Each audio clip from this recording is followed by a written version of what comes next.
Good afternoon, everyone. We're about to get started here. Hey, Tom. We're getting started. I had a lecture that's getting started.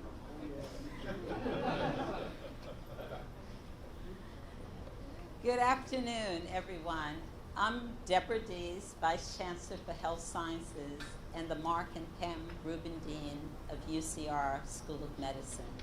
It really is a pleasure to have all of you here with us this afternoon.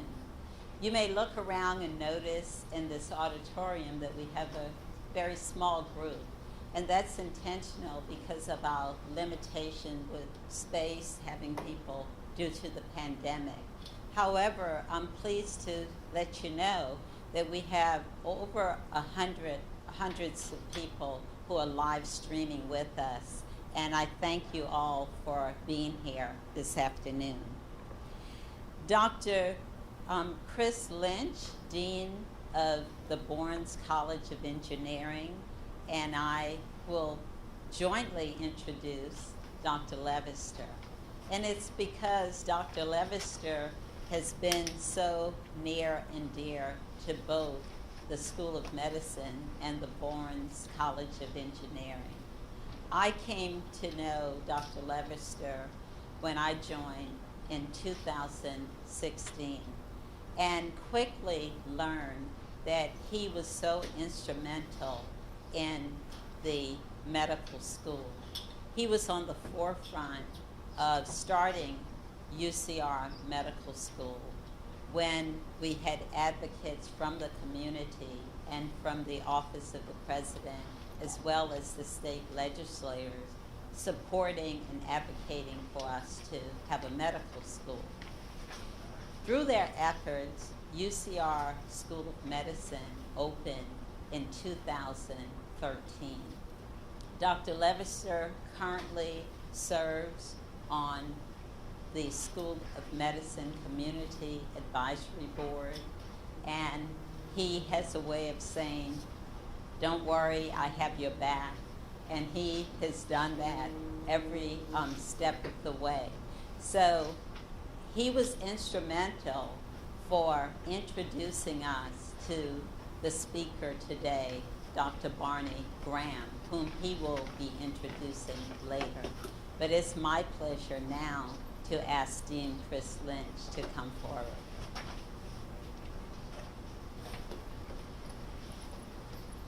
Thank you so much, Dean Dees.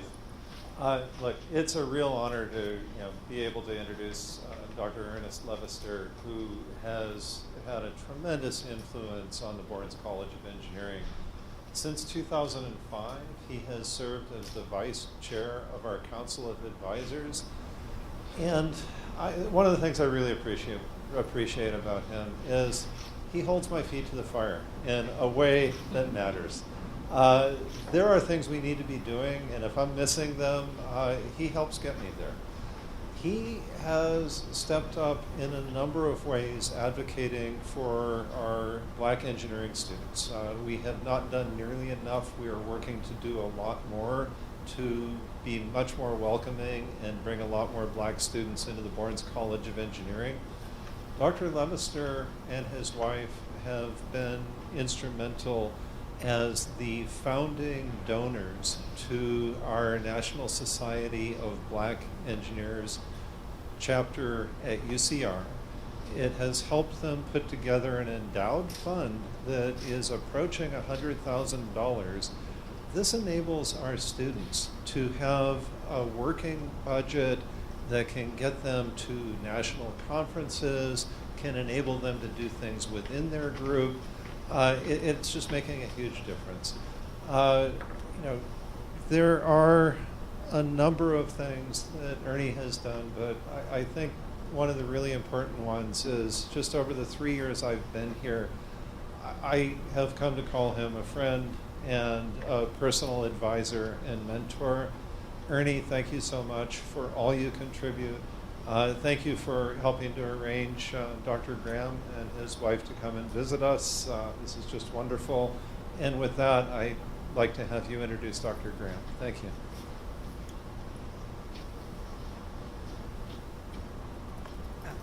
thank you very much. The comments have brought tears to my eyes, and I just wish to thank you for that. And also thank my wife, Chris, who's sitting out there, but for her I would not have been able to do anything. It's a great privilege and an honor and an opportunity that has been provided to me. My assignment is to introduce Dr. Barney Graham, who is an immunologist, a virologist, and a clinical trials physician with an extensive background in basic and translational research applied to vaccine development. After graduating from Rice University in Texas, he received his medical degree from the University of Kansas School of Medicine and a PhD in microbiology and immunology from Vanderbilt University. In 2000, he became one of the founding investigators for the National Institutes of Allergy and Infectious Disease at the National Institutes of Health as chief of the Viral Pathogenesis Laboratory and Clinical Trials Corps. Prior to his recent retirement, he had the opportunity and privilege to step down on August 31st, and I looked at him and smiled as he said, "I'm free, free at last." He has authored more than 500 scientific publications, has spoken throughout the world, and is a thought leader on emerging viral diseases and pandemic preparedness. He has received many professional and public service awards, most recently named as one of the world's 100 most influential individuals by Times Magazine. That is indeed an order. These accolades, however, belie the fact of his simply being an exceptional, thoughtful, kind, and generous human being. I think this was highlighted when he talked to the students this afternoon. I've heard hundreds of teachers and faculty people, but he was so gentle. And without further ado, let me introduce Dr. Barney Graham, please.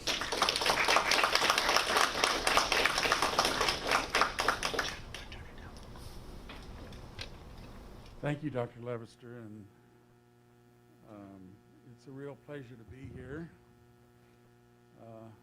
I'm here for both the School of Medicine and the School of Engineering, which is, I think, a first for me, but it's very relevant.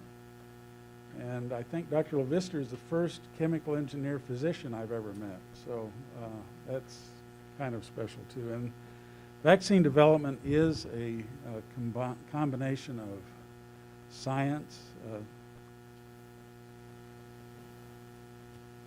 clinical work, and engineering. And so we're going to try to emphasize that during the day. I'm an inventor on vaccine patents and monoclonal antibody patents for a variety of viral diseases. And I have worked for the last 21 years at the Vaccine Research Center on the NIH campus in Bethesda. And it was formed especially to develop an HIV vaccine. And even though that has not happened yet, it has generated the technology needed to solve a number of unmet medical needs, including the response to a number of emerging infectious diseases over the years. And it's possible because not only do we have a basic research building, but we have about 100 engineers running a process development group, another 100 or so running a pilot manufacturing plant, a self-standing clinic within the clinical center at NIH, and a laboratory devoted to the analysis of clinical samples.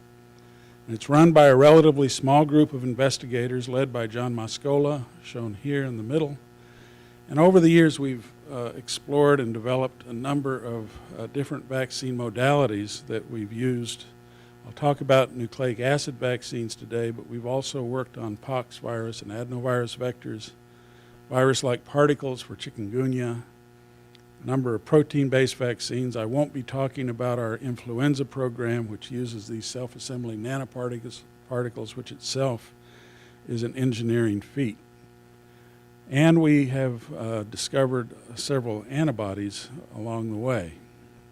These products have been shared or used in all over the world, and our first licensed product, fully approved product, was Ebola vaccine, or Ebola antibody for treatment, and what we called MAB 114 that came out of the Congo after about 12 years of work, went back to the Congo, in eastern Congo, in the North Kivu district, and in 2018 was shown to effectively treat Ebola and reduce the mortality rate to less than 10%.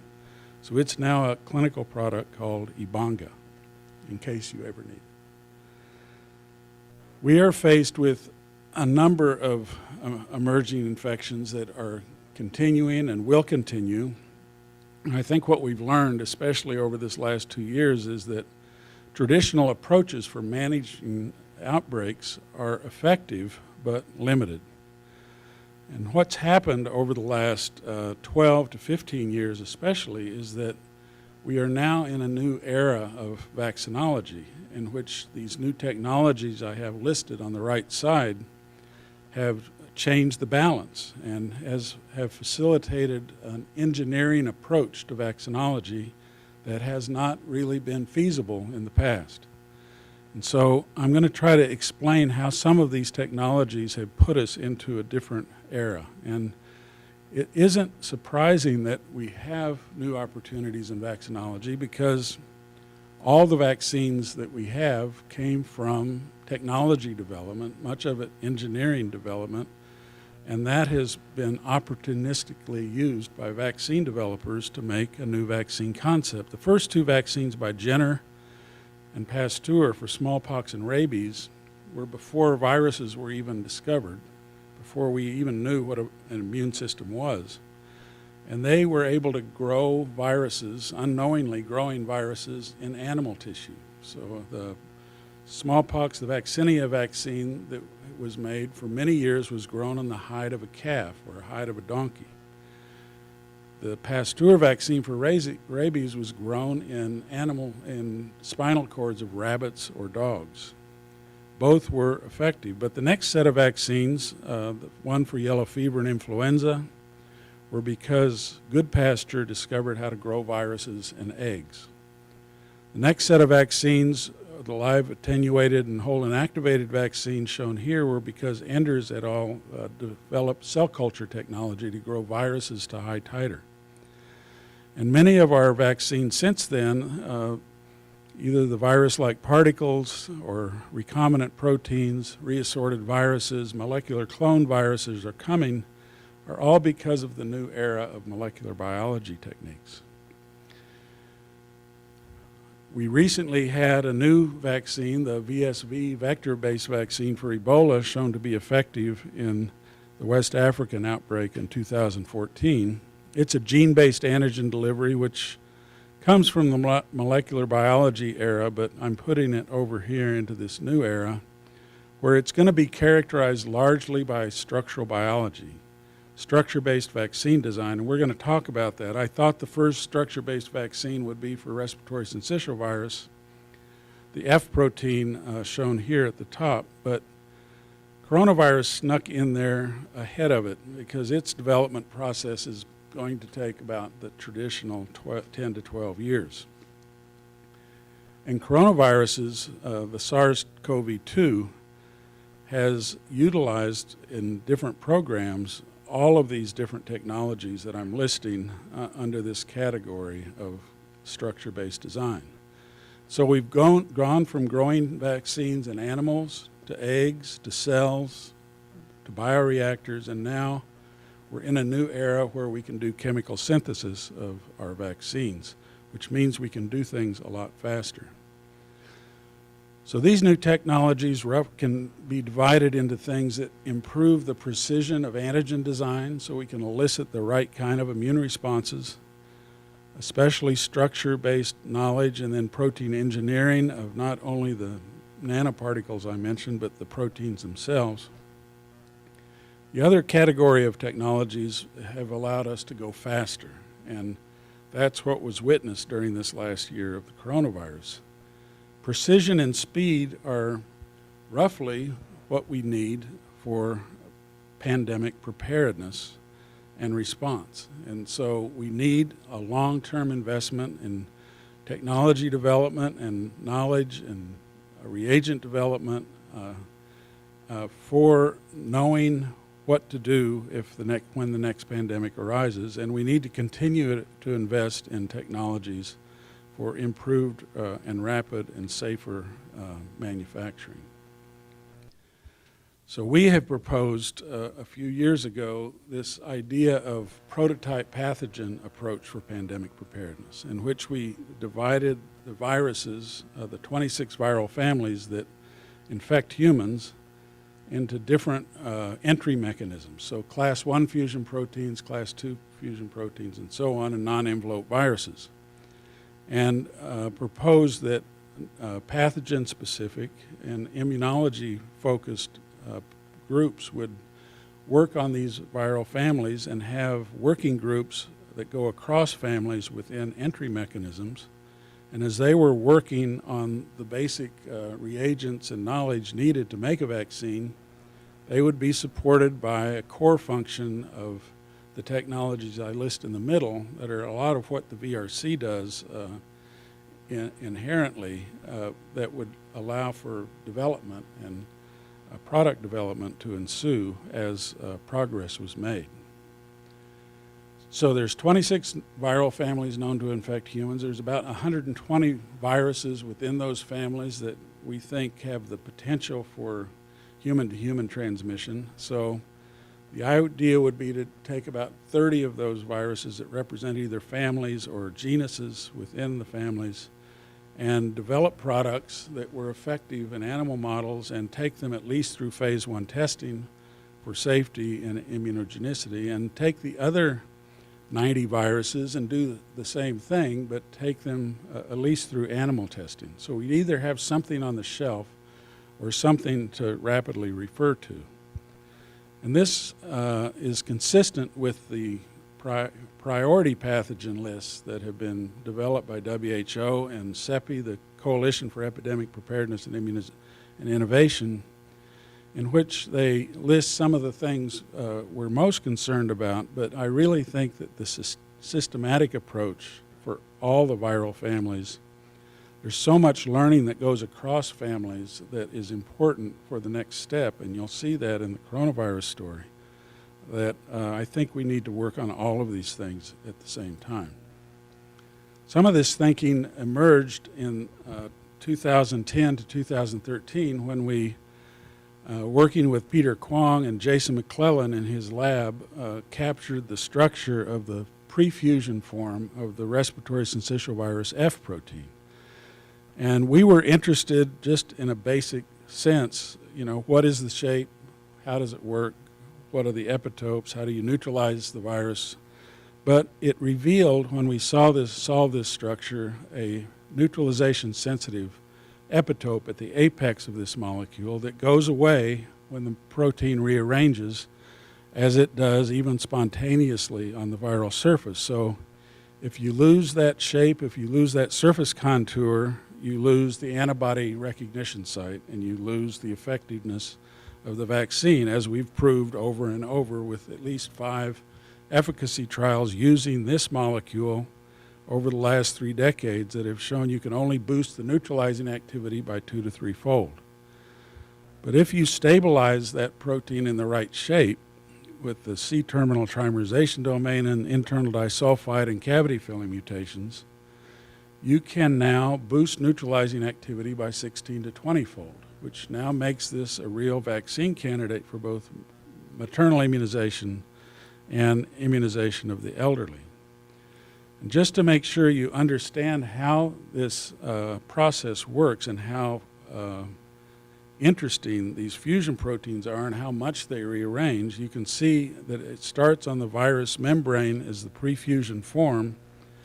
The top half of the molecule unwinds, penetrates the host cell, and then those heptad repeat regions on each end are pulled together to cause fusion. And once membrane fusion in a pore is established, the viral nucleocapsid can get up into the cell and start the replication cycle. So all these class 1 fusion proteins share that mechanism, and they all have this fusion machinery either interlaced with this intervening segment, as in pneumoviruses and paramyxoviruses represented here. But in all these other virus families that you're familiar with, the influenza, HIV, Ebola, and Lassa viruses, those families also have class 1 fusion proteins, in this case with a capping domain. That cap has to be removed, but most of the receptor interactions are happening in that cap. So if it's not combined with the fusion machinery, you're losing epitope targets. And coronavirus is the largest by far. It's almost 3 times larger than the protein for RSV. It has the capping domain, the fusion machinery, and this intervening segment. So in 2016, let me go back a little bit. In 2013, after we solved the structure for the RSV-F, the MERS coronavirus was breaking out in the Middle East. It was threatening the world. It was a big problem, and it was the second coronavirus in 10 years that had emerged after the SARS-1 that happened in Hong Kong and then spread around the world before spontaneously disappearing. And so we, as Jason McClellan was moving to his new faculty position at Dartmouth, we said that we should try to extend the RSV finding to another virus family. Coronaviruses were a good choice. There wasn't any known structure of the spike glycoprotein. I'll show you in a minute that we now have a structure. And combining that ability to do antigen design with mRNA is how we focused on these 2 viral families, paramyxoviridae and coronaviridae, using the Nipah as the prototype for paramyxos and MERS coronavirus as the prototype for the corona, and started a collaboration with Moderna, the mRNA company that you're all now familiar with. We had worked with Moderna during Zika when we made a DNA-based vaccine and took it into efficacy trials, and I think it would have worked, but we didn't get an answer because we weren't fast enough, and the epidemic waned before we could get the result. And at the same time, Moderna made a construct identical to our DNA construct, but with mRNA. And in our animal testing in monkeys, we showed that 10 micrograms of the RNA was as good as 4 milligrams of the DNA. And so we made a deal with Moderna to have a pandemic preparedness program focused on these 2 viral families. And the paramyxoviruses are interesting because they not only have this fusion machinery, they also have a separate attachment protein. And you don't know in a paramyxovirus which one is the better target for the vaccine. In some of the viruses, it's the attachment protein, and some it's the fusion machinery. And so we learned how to stabilize that protein also in the pre-fusion form versus this post-fusion form, learned how to make the attachment protein, and then in both Nipah, measles, and mumps, we learned how to combine them into this chimeric molecule in which the pre-fusion F and the G attachment protein are combined in a single molecule, so you can target both proteins at the same time with this single-stranded construct. And we've now shown that either by RNA or by protein, you can deliver that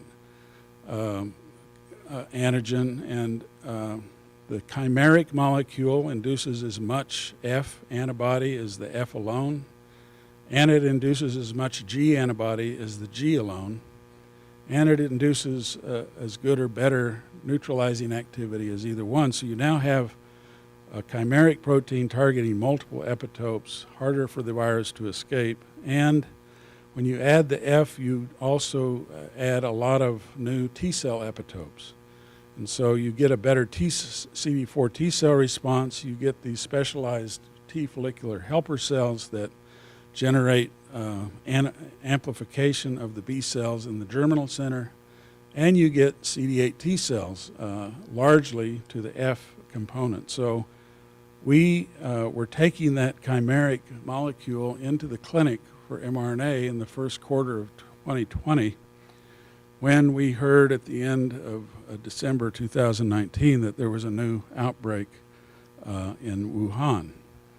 And because of this work that we did with Jason McClellan and also Andrew Ward at Scripps, by 2016, we had this structure of a human beta coronavirus of the spike protein, and we'd also learned how to do, this time with proline substitution, prevent this top part of the fusion machinery from unraveling and then restacking these helical domains to make that part that shoots up into the host cell. So the prolines prevent that stacking and preserve the original conformation.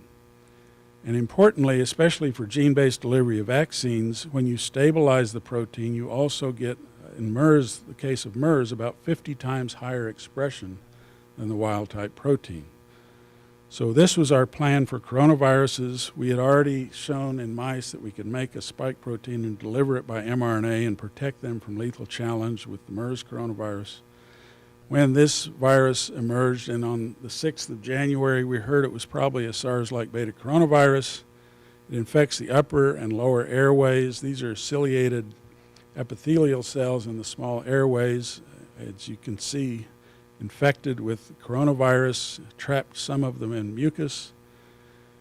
And zeroing in there, you can see they're about the same diameter as the cilia, and about an 80 nanometer diameter, and the major surface topology, major surface feature on the virus is that knob is the spike protein. There's about 22 to 24 spikes on each virion.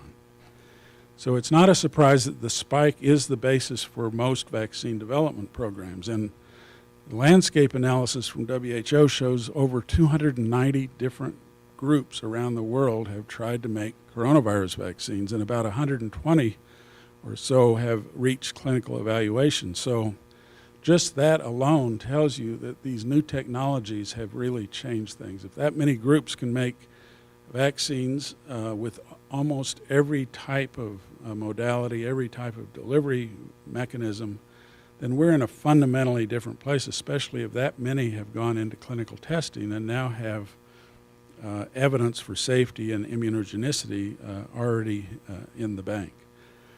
At least 4 of these technologies have now reached general use, either through emergency use authorization or approval. The mRNAs that you know about, the whole inactivated virus vaccines from China and India, recombinant vectors using either Ad26 or chimpanzee-derived adenovector, and subunit proteins. The one authorized for use so far is in Taiwan out of the company Metagen.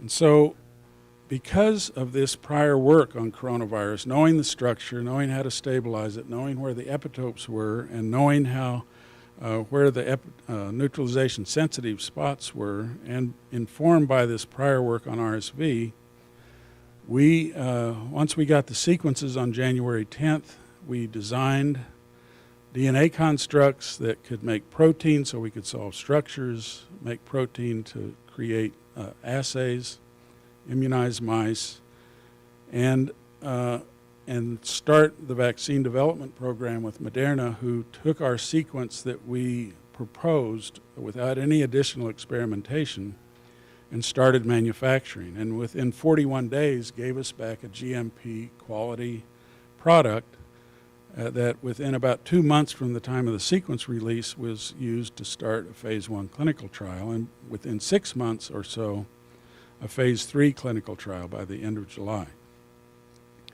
One of the great properties or consequences of this new technology is not only can we make reagents for this basic work, but we can make reagents for discovery work. And we've been looking for cross-reactive coronavirus antibodies with Abcelera for some time.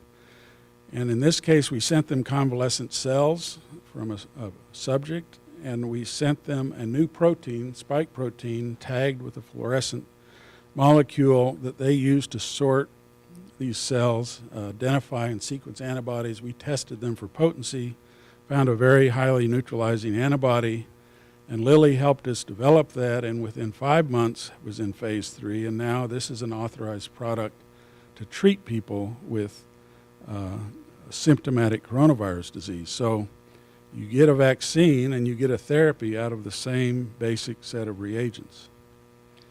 So for us, everything begins with protein structure. Knowing the protein structure, knowing that it's in the right conformation, is everything in terms of our confidence to go forward making diagnostic assays or discovering new antibodies or making the vaccines. And because the structure was already available and a lot was known about the spike structure, we'd since then solved at least a dozen other spike structures from other viruses, and the proline substitutions worked in all of them. And these other companies, the Pfizer-BioNTech, Novavax, Sanofi, and even the J&J vaccines are all using the spike protein sequence that we recommended to Moderna. So people have been very worried. It's one of their greatest concerns. It's one of the greatest reasons for hesitancy that this vaccine was developed in a year. And they think it was done too fast. But instead of a 1-year story, it really could be a 3-year story, because we started this plan at least 3 years earlier for not just coronaviruses, but for paramyxoviruses, and already had the public-private partnership set up and the academic partnerships set up. Could be an 8-year story, because that's how long we've been working on understanding how to turn surface proteins into better vaccine antigens using structure-based design. A lot of that work came from a 15-year story or a 20-year story, and really it's a 40-year story, because almost all of the technologies, and some of the ones that I haven't even mentioned, have come from HIV-driven technology development trying to make an HIV vaccine. So even though we don't have an HIV vaccine, the work and the basic immunology and the other features of that work are what has made this kind of work possible. So the Moderna and BioNTech Pfizer vaccines are both using RNA. And the RNA is a single-stranded RNA. mRNA is in every living cell on Earth, whether you're a human or an animal or a plant or a fungus, or everything that's alive makes mRNA. And the mRNA goes into the cytoplasm. In this case, our vaccine mRNA is encapsulated with a 4-component lipid nanoparticle that helps protect it from degradation and helps it get into the cytoplasm from the outside instead of the inside, and where it's immediately made into millions of copies of this spike protein that's anchored in the membrane. It has an intact transmembrane domain, but it's not fusion competent because it's fixed. And that's what is inducing the antibody responses to those apical epitopes. And the mRNA in both these cases is similar because it uses a modified nucleotide. So the 1-methyluridine, or the pseudouridine that's used to manufacture the mRNA, is something that was worked out by Caitlin Carrico and Drew Weissman at the University of Pennsylvania. And the thing that it does when it's incorporated into the mRNA, it encodes the same set of amino acids and proteins, but when it's methylated, it doesn't activate these internal sensors. So the TLR7 and TLR3 intracytoplasmic receptors that, like RIG-I and MDA5, all of which single in to activate things that create interferon gamma, alpha interferon, type 1 interferons. And when you can avoid that initial stimulus to the interferon system, you avoid a lot of inflammation. It allows the cell to make protein longer. It increases the immunogenicity and antigenicity of the vaccine. So that's the reason this type of system was used for this process. It hadn't been tested before, but we know now that it was immunogenic in small animals. It was immunogenic in large animals, and compared to convalescent sera in humans, almost 100 times more antibody was made. And in human trials, you can make about 3 to 4 times more antibody than the average infected person, and you're in the top tier of antibody responses of people responding to infection. We also showed that it could protect the lower and upper airway in both mice and monkeys, and that the T-cell response pattern was oriented toward an interferon gamma or Th1-like response, which we think is safe and unlikely associated with any kind of vaccine-enhanced illness. And we're able to show that in older people, even those over 71, that they made responses almost equivalent to younger adults, as you see here. So in between July and November, Pfizer and BioNTech both did mRNA vaccine efficacy trials of 30 or 40,000 people. And you can see, as we learned in November, that there's a lot of infections that accumulated in both the Pfizer and the Moderna placebo recipients, but very few in the vaccinees. And you can also see when the second dose comes at 3 or 4 weeks that there's a separation of curves even after the first dose. So you start generating some immunity after a single dose, but it's then fixed and elevated and more durable if you give the second dose. And so since then, we've been immunizing our frontline workers. We've immunized our nurses, our other colleagues, our students. This is Dr. Kizmikia Corbett, who was a fellow in my lab since 2014, who's been very involved in leading the coronavirus work for understanding, especially the epitope map on the MERS spike protein, and who was very instrumental in generating the data needed to advance the Moderna vaccine. We've also been celebrating vaccination with VIPs, with family members, church members. I was in Austin, Texas a couple weeks ago, and they celebrated vaccines by lighting up their tower orange. And they've only done that before for national football championships. So we were feeling pretty gratified that they would recognize vaccine development in that way. The problem is it's not over, and it's been very hard to fully celebrate because there's been almost 5 million people who've died now, and there is still a lot of people who are afraid or reluctant to take the vaccine, and there's also lack of access in many places. Less than 5% of Africa has been vaccinated, and so we still have an unimmunized world. And there's real-world effectiveness data now from Israel, who had the most efficient and earliest rollout, first in the elderly, and then they worked their way down the age spectrum. And that real-world data, even though they didn't start immunizing until a year into the epidemic, they've estimated that without the vaccine, that with the vaccine they've had about 1/3 less infections and about 2/3 less deaths than they would have had without any vaccine. So there is direct clinical evidence, there's experimental randomized trial evidence, and now there's real-world effectiveness evidence that these vaccines are safe and effective. So this process has allowed a proof of concept for the prototype pathogen approach for pandemic preparedness. It was based on basic and translational research that included both antigen design precision and speed of manufacturing. And it was made possible by these pre-established public-private partnerships, especially the one with Moderna, but also the academic partnerships we had with people like Jason McClellan at UT Austin, Mark Dennison at Vanderbilt, Ralph Barrick at UNC. And these other groups, like the Division of Microbiology and Infectious Diseases at NIAID, who help manage and use their network systems, all the networks combined to do the phase 3 trials, and these other groups involved in either subunit or antibody development.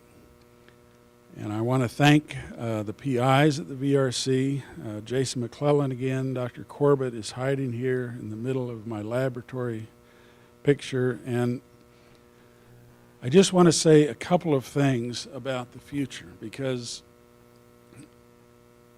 being prepared is what allowed this rapid response. And we were in some ways lucky it was a coronavirus, because any other virus family, even the paramyxoviruses, viruses, would have taken at least 2 to 3 months, maybe 4 months, to decide which sequence to use for making the vaccine.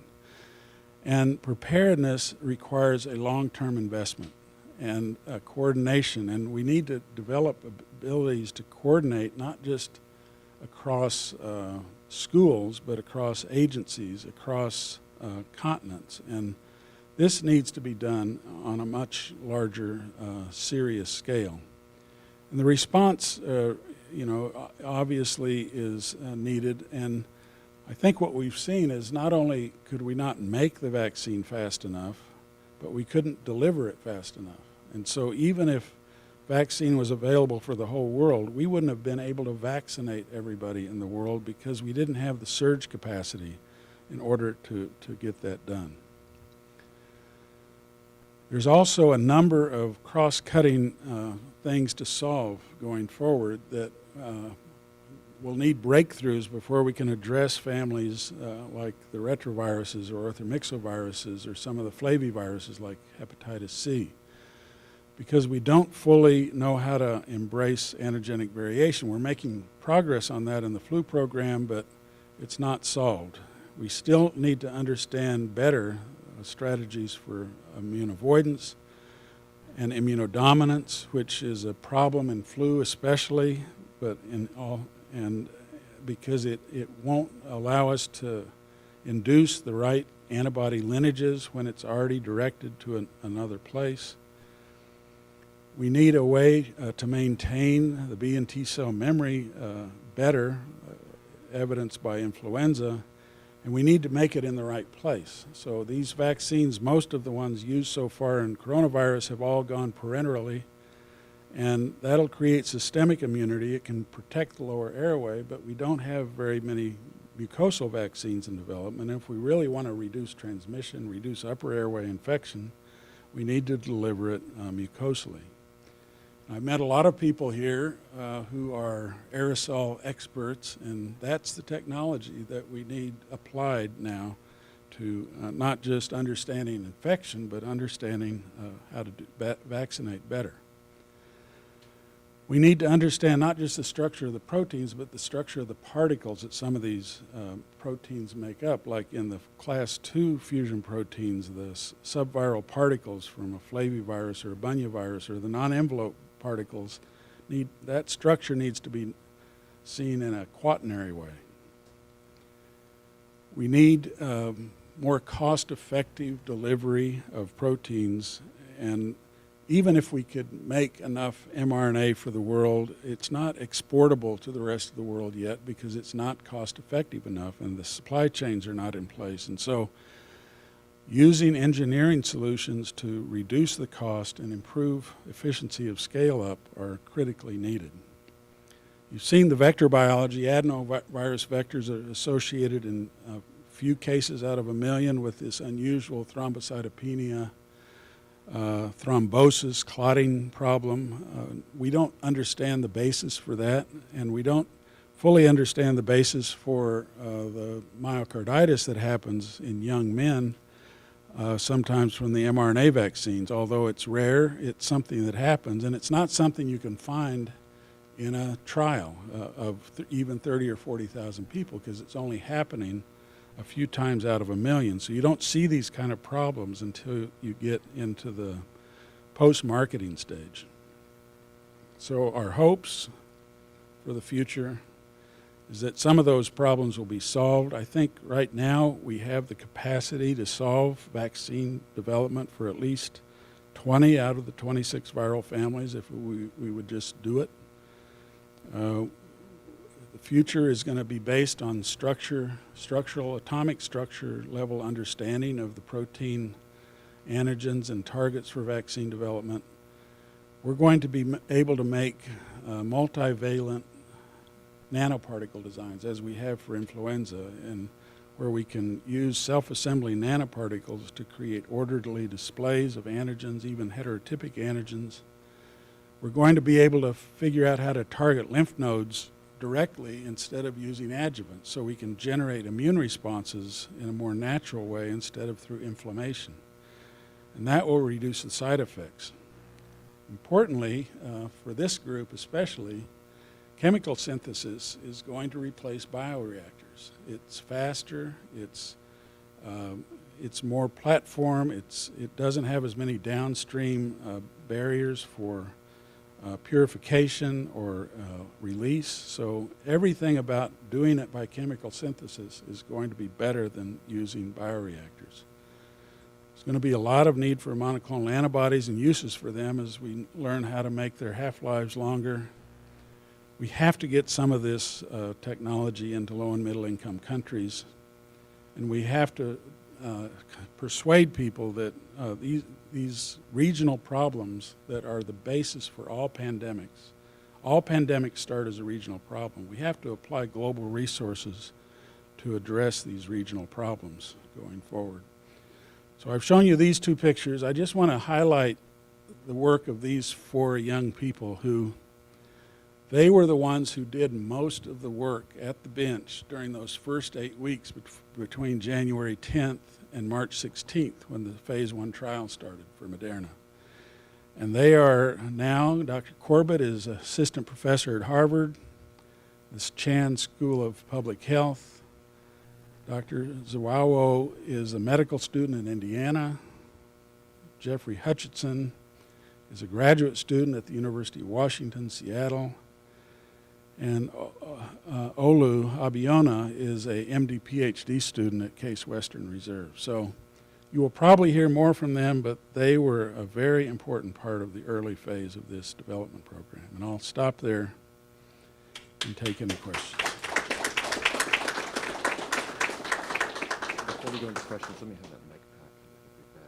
I didn't need the mic, I just had the Okay.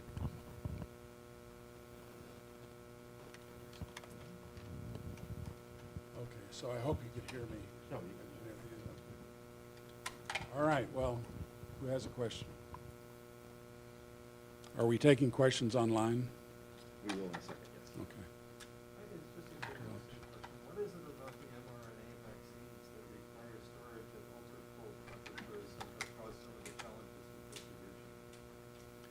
Well, some of the reasons that people didn't ever think mRNA vaccines would work is that mRNA is so susceptible to degradation. I mean, it's been decades in the making to figure out how to isolate and preserve RNA even long enough to do a northern blot, let alone make it into a product. So the problem for storage has been that the FDA will only let you use something as far as you've proven it can work. And so far, the process has gone further with Moderna. They can store at -20 or -30. Pfizer's only gotten it up to -80. And the future, though, is that these products will be lyophilized and be able to be stored at room temperature. But the companies are going to have to prove to the FDA that they're stable, and they just haven't done that yet. So the technology is advancing, but ultimately what I'd really like to see is that it could be lyophilized and then either delivered as a microneedle patch or delivered mucosally in some way that could be effective. So you can get rid of the needles.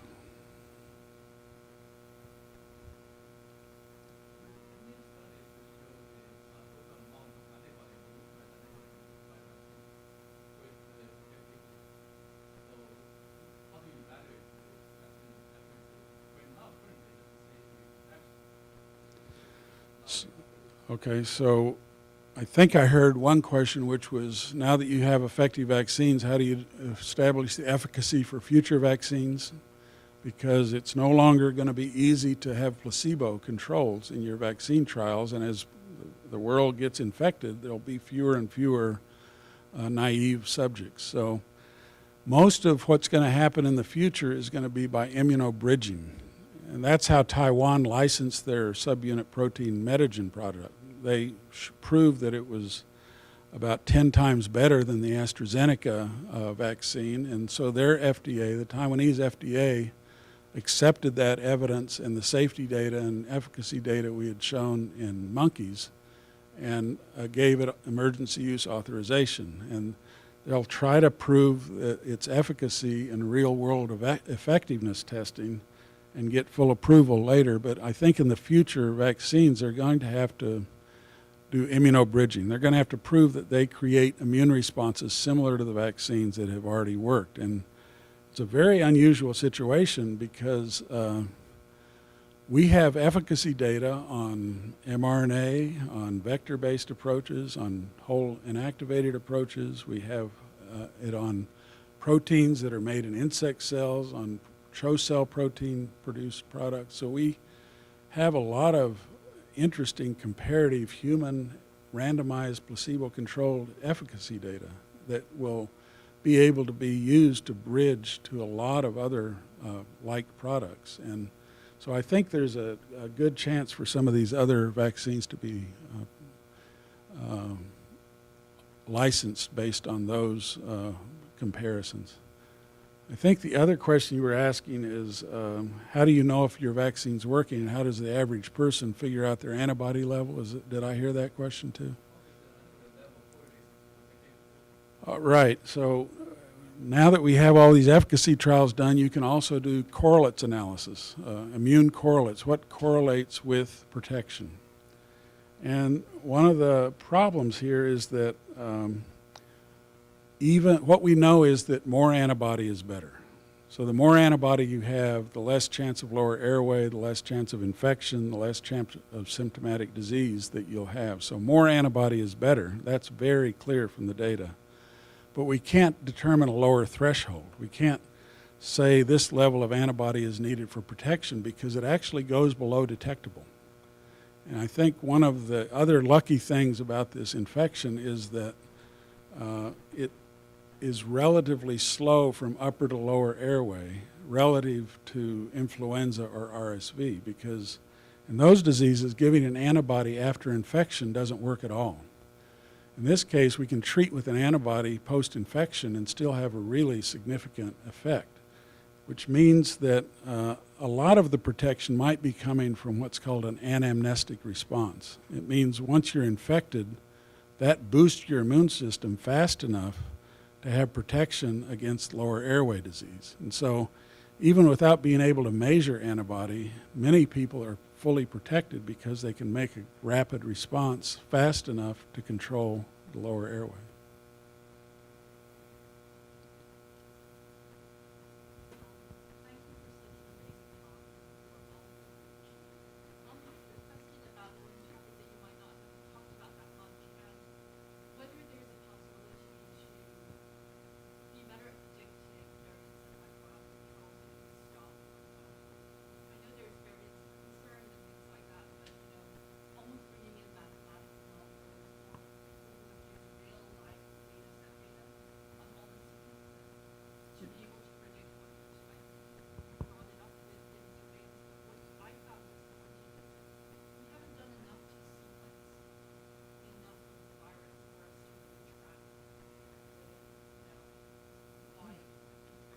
Right. There may be a lot more going on than you're aware of, because there is a lot of sequencing going on in the U.S., a lot of sequencing in Europe, and a lot of sequencing in South America, in South Africa. And all these lineages and progression of evolution are all being mapped in really kind of exquisite detail. And the South Africans can draw a curve of virus infections by lineage, or by the new nomenclature of beta, delta, et cetera. And so their initial beta variant epidemic was totally replaced by a delta epidemic, and now there's a new C1, hasn't been given a Greek letter name yet, that is starting to come up. It's not clear whether it's going to take over delta or not, but these things are being mapped in real time with quite a bit of detail, and people are worried a lot about these changes, but if you put it in a larger context, there's 1,273 amino acids in this spike protein, And the worst variant, the beta variant from South Africa that was so neutralization resistant, it only has 9 amino acid changes out of 1,273. So a lot of the spike protein is not changing that much. There are still a lot of surfaces and targets on the spike that our current vaccine immunity can address. And one of the things that has been shown is that boosting with the original ancestral variant versus a vaccine that's based on a new variant like Delta or Beta is just as good at boosting against all the other variants that are out there. And so, and what's happening with the variants is that they're all coming out like spokes on a wheel from the original variant. And so the Delta variant's farther from the Beta variant than the ancestral strain and vice versa. And so the ancestral strain boosting is still makes the most sense because it's going to boost everything better than anything else. If you move to a variant boost, you're going to be farther away from some of the other potential variants. And so I'm not as worried. I'm worried, and it needs to be tracked, but I think the virus is trapped right now in its need to have higher level transmission, higher level of infectiousness. The Delta variant grows a couple logs higher, tighter in the nose than earlier variants, and so its need to do that to sustain transmission, if it tries to do immune escape now, it's going to lose some of the fitness for transmission, and I think it'll be trapped. And so it's not going to be like influenza where you have to make a new vaccine every year. It's going to be more limited than that. Question from online. Is there any way to predict or prevent the rise of a new variant before it has a chance to spread? You can predict it, but even better, you can set up a world where you can immunize the whole world in 3 months instead of 3 or 4 years, and then you don't have to worry about the variants because the virus can't change fast enough. And so that's what I hope to spend more of my time on now that I've retired from NIH, is to try to press this technology advances into real action that's more global instead of more restricted to high-income countries, because immunizing 1 or 2 countries doesn't really help protect you against pandemics. The pandemic has to have a global solution, and I think people understand that a lot better now than they used to, and so the question is whether we can get action on that.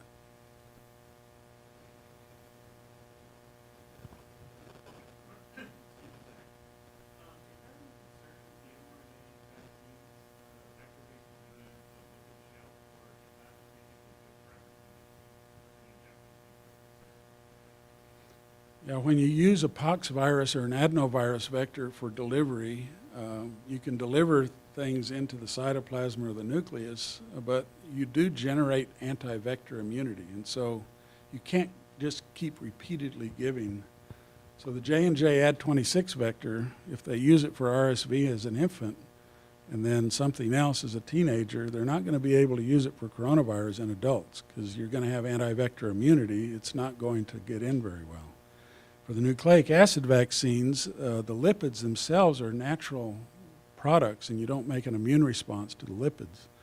And they're metabolized within a couple of hours after delivery. And so it's a delivery system that can be given repeatedly. You can keep giving the mRNA repeatedly. And you can also package up more mRNAs in a single lipid nanoparticle, and so you can. It's easily proven to give at least 5 or 6 RNA sequences in the same lipid nanoparticle. So it may be a way of, in the future, if you can prove things don't interfere with each other, make the vaccines more efficient at delivery where you don't need as many injections.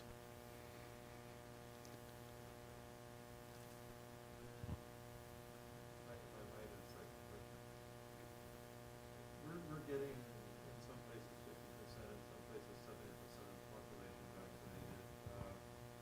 If the unvaccinated get the virus, are they now effectively vaccinated?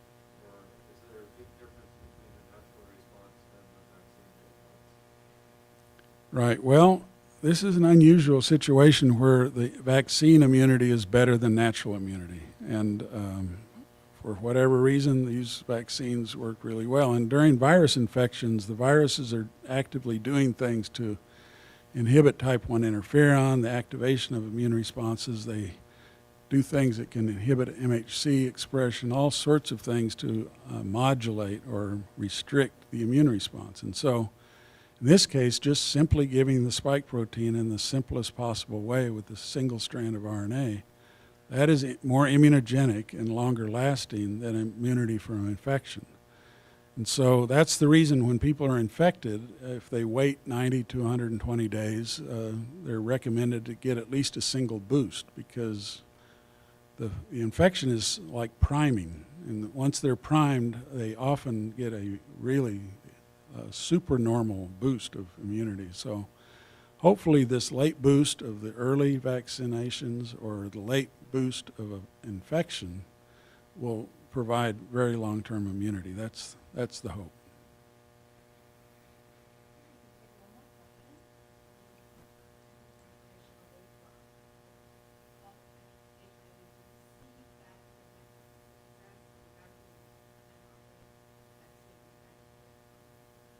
HIV. Right. Yeah, it's been a long time. It's been almost 40 years. Yeah. And a lot of people are asking that question. The problem with HIV is that, RSV just had one problem. It had conformational evasion. It used changing conformation to evade immunity. Influenza has two major problems, antigenic variation and immunodominance from pre-existing immunity. And coronaviruses are heavily glycosylated, but fortunately they're still very immunogenic.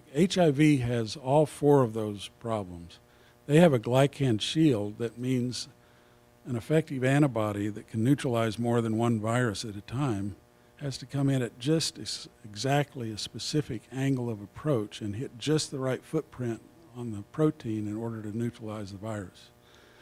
And it has antigenic variation and immunodominance and conformational evasion. And so making an immunogen to elicit the right antibody has just really evaded us. And making sustainable T-cell responses that clear the virus fast enough to avoid escape has eluded us. And so mRNA might help with that, but it's not the solution to antigen design.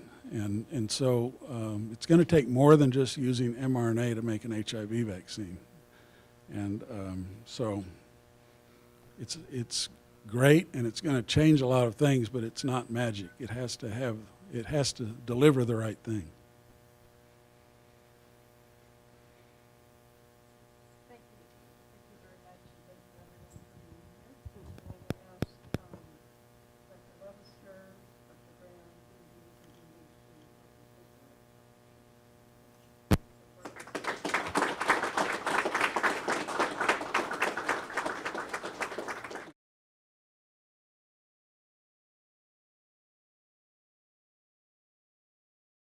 Many of you have already met her, but I couldn't have gotten through the last couple of years without her support and therapy, I guess.